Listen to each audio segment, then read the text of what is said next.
That's a good one, right? No.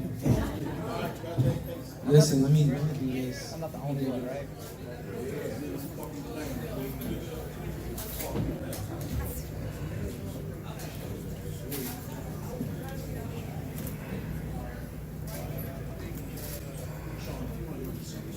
Yeah, I'm about to start right now. I don't know if y'all saw this mouthpiece that I had made. This mouthpiece says "Man Down." And when we started this journey for this fight, I knew something special was going to happen tonight. Obviously, the result wasn't the result that we wanted. But this is how serious I was about this fight. I don't think Errol Spence has ever been in the ring with anyone as serious as I am and was about this fight. Taking nothing from him at all. He came here, he did his thing. He fought back, he fought hard.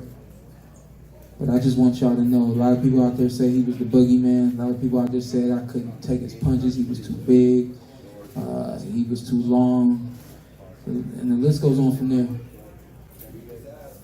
This mouthpiece right here is a reflection of everything y'all saw tonight. A reflection of heart, a reflection of will, a reflection of skill, love, the whole nine. So what y'all saw tonight, y'all, everybody's saying it's an instant classic, they're saying it's the fight of the year, so on and so forth. The man down was coming for the man down. We put on a fantastic performance tonight. I'll thank him again and again and again. He did a fantastic job. But I just want y'all to know that ain't nobody ever gonna go at him the way I went at him. And y'all just saw it. Y'all can go ahead with your questions. Shawn over here. Congratulations on a great performance. After the fight, you nodded your head in approval. You were displeased. You landed the most shots on Errol Spence that anyone has in his entire career. Did you feel that you won that fight?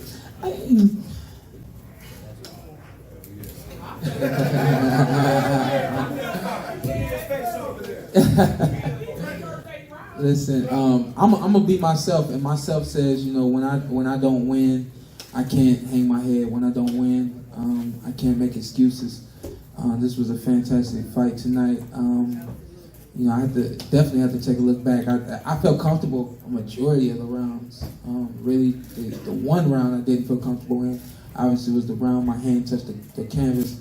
But other than that, I felt very comfortable through this fight. I tried to stay poised and, you know, stay within whatever my corner was asking me to do, make the necessary adjustments, so on and so forth. So for me to say that was a robbery, you're not gonna hear me say it, sorry. My dad can say it. Barry can say it, everybody else can say it, but that ain't gonna come from me. All right, as we go ahead, and we also have the IBF and now the WBC welterweight champion of the world here to make opening comments. A round of applause. Still remaining undefeated, Errol the Truth Spence Jr.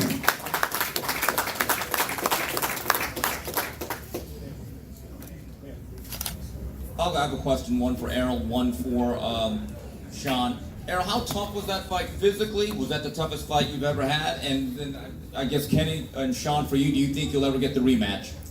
It was definitely a tough fight. I knew that coming in. Like I said, he's a tough, worldly fighter. He always comes in shape. He always comes ready to fight.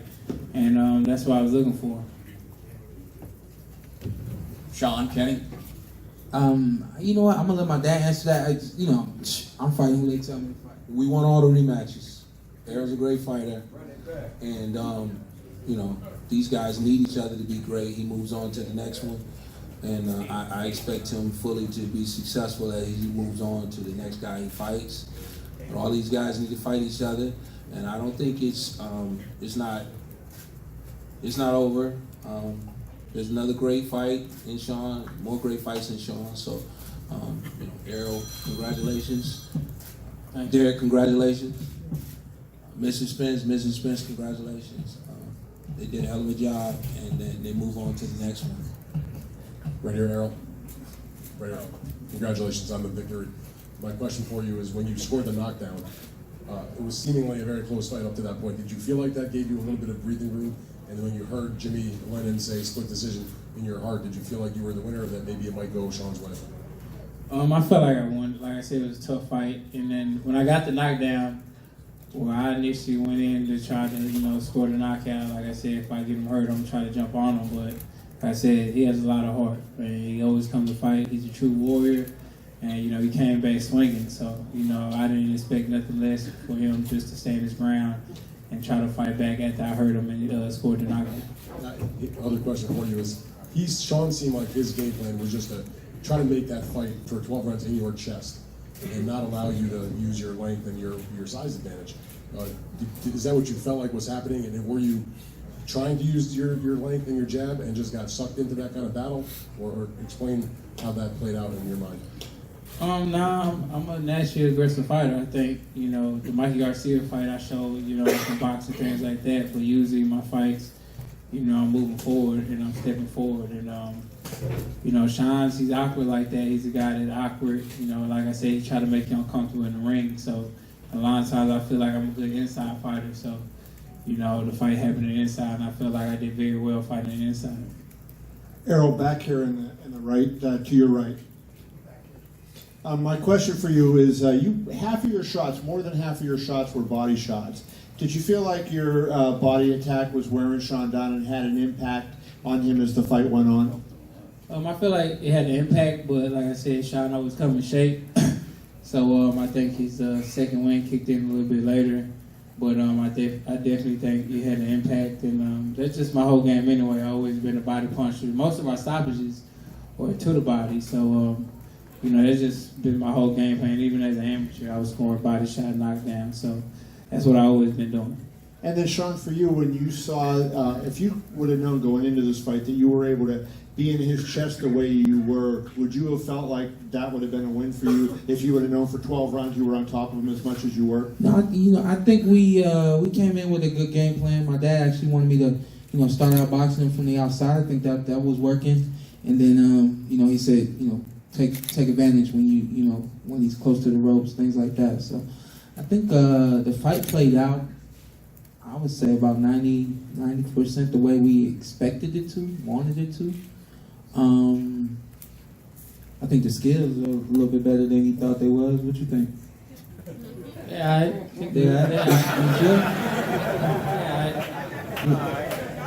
think you're more tougher than skills, though. Yeah. That was a little bit better than you thought they was going to be, right? Oh, yeah, for sure. Appreciate it. I give you your respect. I give you your just due. All right.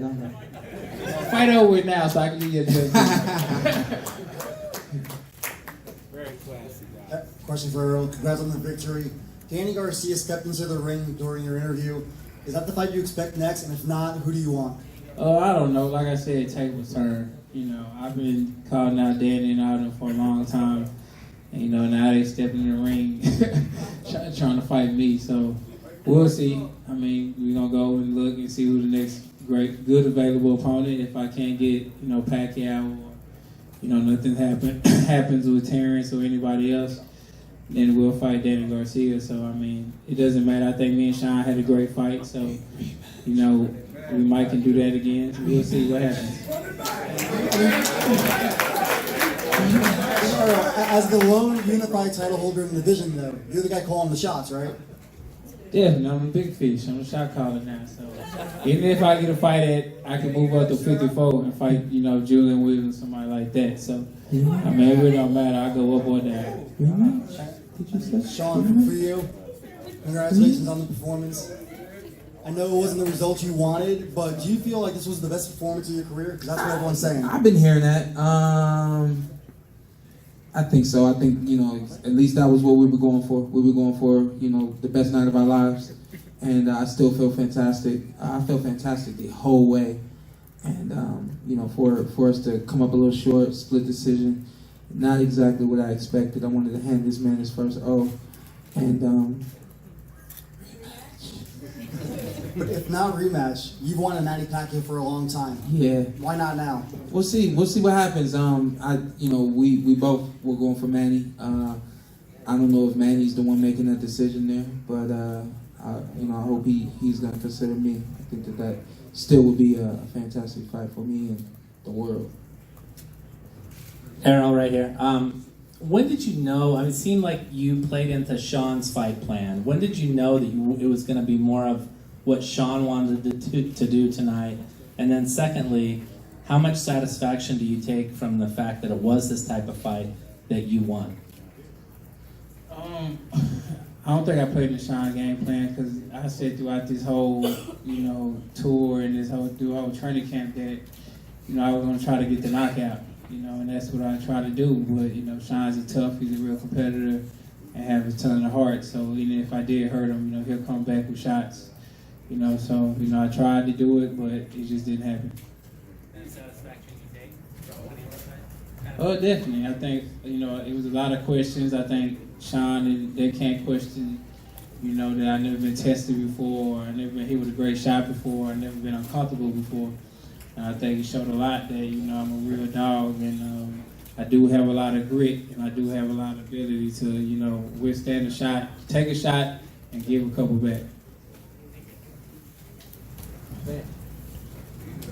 Hello, Errol. Right over here, my good man. Freddie Kane from Freddie Kane Show. D-Town's in the house, Dallas. Now, of course, a lot of people probably don't understand this, but I want to talk about the game changer.